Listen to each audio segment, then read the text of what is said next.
Okay, hey everybody, and it's another special episode of Turn the Table, but this time, guys, guess what? As you can see, it's totally Christmas, it's festive, we've got lights, we've got snow, we've got little doggies, we've got everything on the show, but what makes the show super, super special is the fact that I'm being grilled by my team. I don't know if I want to do this, people, I really don't. But there you go, sometimes you've got to make that sacrifice. I can't always be the one grilling people, and guess what? I plucked up the courage and I'm like, you know what? Bring it on, team. Bring it on. So this episode and the next three, as I promised you on my video yesterday, or whenever you're going to see this, is the fact is I'm going to get them to ask me questions and I literally don't know what they're going to ask. So am I scared? I don't know. Am I very scared? Probably. I don't know. These guys are crazier than I am. So without further ado, first of all, I'm going to introduce my team and then they're going to grill me. I'm going to actually be quiet, which is remarkable because I'm always the one talking. So first and foremost, I don't know if it's your left or right, wherever you are. We've got Shahana. Shahana's just joined us and she's running all our social media. So that particularly terrifies me because of the fact that she can cut, crop, edit, and use all of this against me. The good news is that I'm recording it and I'm in control. So that's Shahana. Then the beautiful princess to my left or right, whichever you're looking at, is Gabriella. So Gabriella is the genius behind all the really cool graphics that you see, the color pop, all the animation. She is the girl. She's like Speedy, Speedy, Speedy on her iPad and her magic pen. And then you've got, again, to the left or right, whichever way you're looking at it, we've got Sharon. Sharon looking super Christmassy today. That's right. And he's all about muscle, right? He's fit. He's fit up here and he's totally always showing off. So basically, Sharon is working with me on the research, on content, on literally finding solutions to every potential problem I might come up with. And then in the middle there, looking all retro with her filter, we've got Valentina. And I think you might have seen her little doggy, woof, woof, who's also going to interrogate me today. So Valentina is very close to Sharon. They work together in a partnership. They're always researching for me, putting our marketing calendars together. I'm just throwing them in the deep end and they always, always swim. And then last but not least, my avatar looking thing with the totally super makeup on that you can see is, of course, as many of you will know, Kashish, yay! So basically, you've seen her like maybe sometimes, but most of the time you're reading her because she's the one who hassles you to always be there on time for my interviews. She's the one who hassles you to get all the collaterals. She's the one who is a super PA. So Kashish takes care of me and everything on Turban Thinker. Whoop, whoop. So there you go. So enough of me. Now you've met the team. I'm going to hand it over to them. Boo-hoo. I don't want to do this. Whatever. All right. So over to you guys. Hello. So my first question for you is, what is branding for you? What is branding for me? Yeah. Well, let me tell you, branding is pretty much what I'm looking at right now. It's like color, it's experience. You're totally branded yourself because we branded this festivity. So branding is about expression, it's about experience, it's about visual communication. There you go. Next. Can you describe yourself with a hashtag? Me? Yeah. Totally, man. I'm the best. No. So my hashtag would be always, I'm always using basically cool to be covered because I'm really proud that I represent covered women all around the world. And I think it's super cool, right? Yeah. Okay. Next question. We know you love vintage stuff. What is the best object or favorite thing that you picked up from vintage store? Well, it's kind of a sad story because I picked up this incredible I love turquoise. I love turquoise. All of the jewelry I wear is always got turquoise in it. And so about 30 years ago, I was in this vintage market that I loved. And I'd get up at 5 o'clock in the morning and I would go to this market every Saturday. And there was this one stall that had this incredible vintage 1950s turquoise ring. And I literally begged the stall owner to let her sell it for me, but and I was like bartering because I was really young and I didn't have that much money.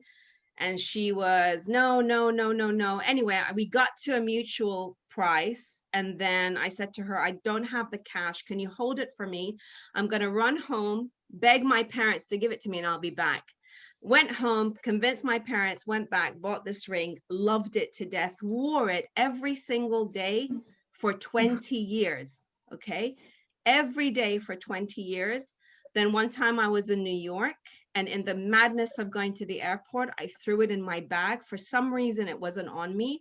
I picked it up from my desk, threw it in my suitcase. And when I landed, my suitcase is open and all my jewelry had gone. And my ring was there. So that has to be my favorite ring, but somebody's wearing it. Whoever's out there, if you're wearing my big, big bling ring with my turquoise, give it back. I will haunt you. So that's my story. Yeah. Okay. Next question. Name a designer you adore all the time. A designer I adore all the time has Yeah. to be Jam and Puesh. So Jam and Puesh is one of the best brands I've ever seen, influenced me all my life. So they do artisanal craft, heavily embellished, beautiful, beautiful accessories. So that's one of my favorite brands. Next question. So Next. you always wanted. So what do you want to really bring back from 1980s? Like Oh, three my things. 20-year-old self, my 70-year-old self, my 16-year-old self, my 15-year-old self, all of my selves from back then. Particularly what I want to bring back is like super wild makeup, big shoulder pads, and crazy hair. Yeah. I don't think we'll be able to handle more than one turban thinker right now, so we'll just settle with makeup and shoulder pads. Okay. Well, that's what I would. I'd bring back that crazy freedom of fashion style. That's Wow. amazing. Okay, so what is the one thing no one knows about you? The one thing that no one knows about me? But again, if I told you, then I'd have to edit you out. Oh, come on. okay, You the have one so thing- many people. So, I mean, the one thing that people didn't know about me, but now they do because I speak about it more, is the fact that I'm actually a really introvert person, that I have very few friends. Actually, I have 2 friends that I'm talking about. I have hundreds of acquaintances, but like 2 really special friends. And I'm incredibly private. So regardless of what people see on Turban Thinker, which is why I created it, because it's my alter ego. So it's what people assume I'm like, but those that really know me know I'm completely the opposite. Very private. Yeah. Okay, so next one. Could you name 2-3 people who inspired you recently? Recently? Yeah. And why? So who inspired me recently? Well, I Yeah. can name 5 who inspired me recently. And their names are Shahana, Gabriella, Sharon, Valentina, and Kashish. Oh, So that's I'm going to tell brave you, of you. what's that? So that's so 3 more than brave of asked. you. Yeah, I mean, the thing Yeah. is, honestly, because that's why I asked you, you said to me who are inspiring me right now, right? And so Yeah. not through my career. And Yeah. you guys inspire me each and every day. You really do. The passion that you have, your intelligence, your values, your energy, just everything about you makes me want to do my job better. So you are definitely up front and center on that inspiration right now. Round of applause for that answer. Let's all applaud We're ourselves. so happy. Great. Okay, another Mhm. one, a little closer to your heart. You have always talked about your parents and your love and administration for them. Will you tell us a piece of advice or any suggestion that they have given you and you have always kept it close to your heart? Yes. Well, from both of them, the piece of advice is always give as much as you possibly can. And so and they actually, you know what, Kashish, they actually never said it, but they exampled it. So no matter what, I always grew up with my parents giving relentlessly. Even when they were in tough times, they always made sure, and they'd always say to us, as much as we might be going through a tough time, there's always someone out there going through a tougher time. Yeah. So that's what they taught me, really, is to give, give, give. And I have always done that. Even when I've been flat broke, literally had $5 in my pocket. And I've been there, and a lot of times, even when I had literally nothing, I always make sure I gave. So that's the biggest thing. Yeah. A new lesson for each one of us. What's that? A new lesson to learn for each one of us. Yeah, because you know what? There's always someone going through a harder time that you think, and we always have to be mindful of everyone out there, because human nature makes you just look inwards always in your world. But actually, if you open up and see. So what's the most common myth about the fashion industry that you wish to debunk? Oh, the most common myth, yeah, that it's glamorous. Because I'll tell you right now, from my perspective, being in it for the 3 billion years that I've been in that, it is not. There's of course the glamorous side, what people like to portray, but really there's a huge engine and so much hard work. And, you know, from my perspective, certainly in my roles, people think, oh, it's so glamorous. You know, you travel all the time, you're seeing all these designers, you're doing all these deals. Actually, you try sitting on a plane 9 months out of a year, hotel room to hotel room, working 17 hours a day. What people see on the show is like a half hour of glam. But before that, it's nothing but pressure and intensity and dealing with really difficult people. And like I said, you know, especially for me, just living on a plane, being exhausted all the time. It's not very glamorous, and having immense pressure. People don't see that at all. Yeah. So there you go. I You burst always- that bubble. Yeah. Yeah. Pop. Pop. Exactly. We'll edit a bubble bursting. All We right, can go. also make an Yeah. episode debunking with Turban Thinker. Listen, I can debunk anything. Give it to me. Okay. You always speak about empowerment for both men and women. So what do you think are misconception men had about women in business always? Misconception? Yeah. They think we're so soft and we're so pretty. 5 minutes into the conversation with me, they're like, maybe we misjudged her, when they're sitting there crying, boo hoo hoo, because they can't keep up. That's it. Another pop there, yeah. That's another pop. Yeah, because they're all like, oh, she's a girl. Oh, we'll talk about finance with you because she's a girl. We'll talk about proper subjects because she's a girl. And then when the girl opens her mouth, the guys realize, yeah. We know you Yes. love fashion, but if you have chosen a different path in a career, what would it be? Listen, I think I would have probably been an artist. I'd still stay in the creative space. I love it. One of my greatest things is I've never been able to actually draw. So when I studied interior design, it was all technical, you know, it's all very geometric. So you don't really need, but I would have loved to be an artist, like a real artist. Yeah. But still So how do creative. you, yeah. Yeah. So how do you motivate your team on tough days? How do I, by being absolutely ridiculous like I am today. And hilarious.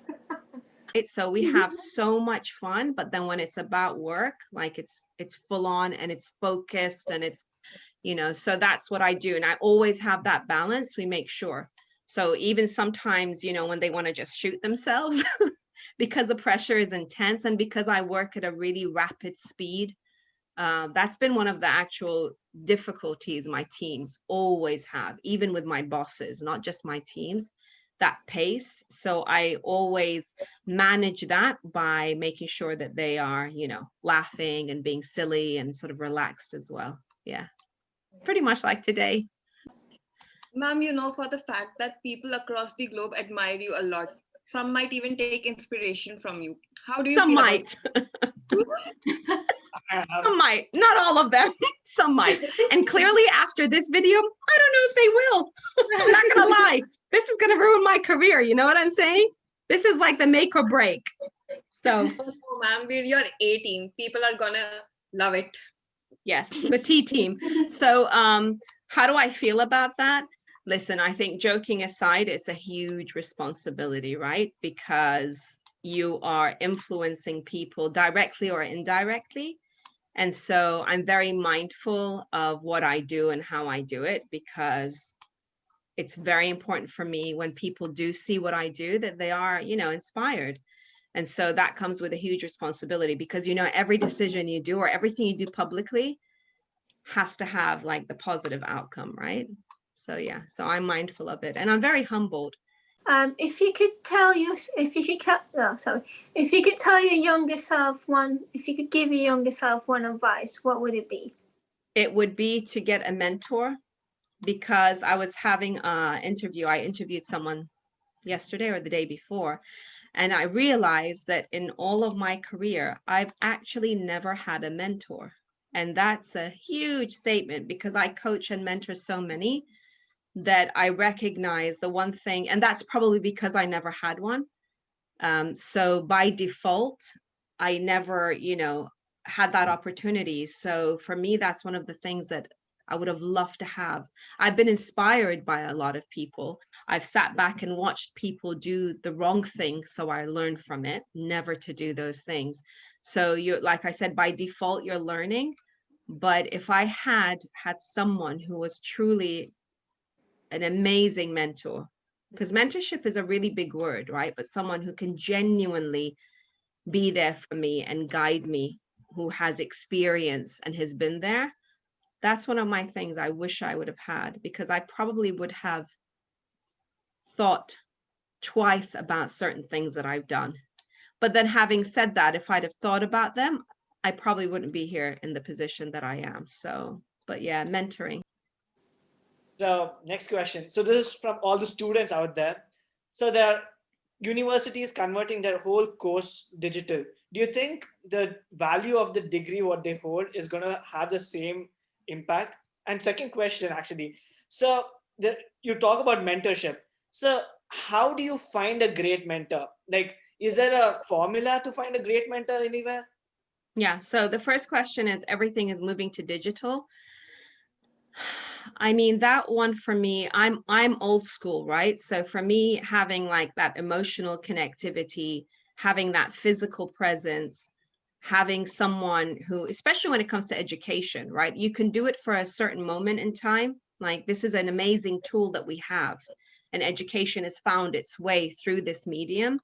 But I don't think anything will ever compensate actually physically being with your school friends, your colleagues, the interaction with that community, your teachers. It's not going to devalue your degree, you know, whether it's because for years, you know, we've had online training, online courses, online MBAs, you know, that's not the point. So it will never, you know, devalue it. But I think compensating or taking the place of actual physical, no, it's tough. It's tough. But yeah, so let's see. But no, And I how think. do you find those great mentors? Like from So the how do I previous find, oh, what, there's no formula. My God, if you thought there was a formula, there's no point of having a mentorship. I mean, get a robot, right? So a mentor is someone that you can basically fully entrust in and have that relationship where there is nothing that you cannot say. And the reciprocal is knowing that you will never be judged and have that freedom to say what you want, and that you will get constructive critiquing. And that's why mentorship is a very difficult thing. Despite what people think they're mentors, it is not an easy task, because having brutal honesty, I mean, a good mentor needs to be brutally honest in order to stop you doing the mistakes that you might potentially do, and also brutally honest about the mistakes that they've done, right? Because that's the whole point. It's that reciprocal sharing of information, and also having that open mind where you know your mentor is also learning from you. Because everyone I've ever mentored, I've never come in with the fact that now I'm going to speak about my amazing experience and you're going to listen. It's literally more that you're available to them to ask you all the questions, and likewise I'm learning, right? So that's the secret of finding a great mentor, is trust. I think I found you. Certainly have, my friends, certainly have. Yes. Love. Lucky us. We're a team of crazy and nuts. Lucky me. You're the spice to this incredible Christmas cake we're creating. Yeah. Woohoo. Woohoo.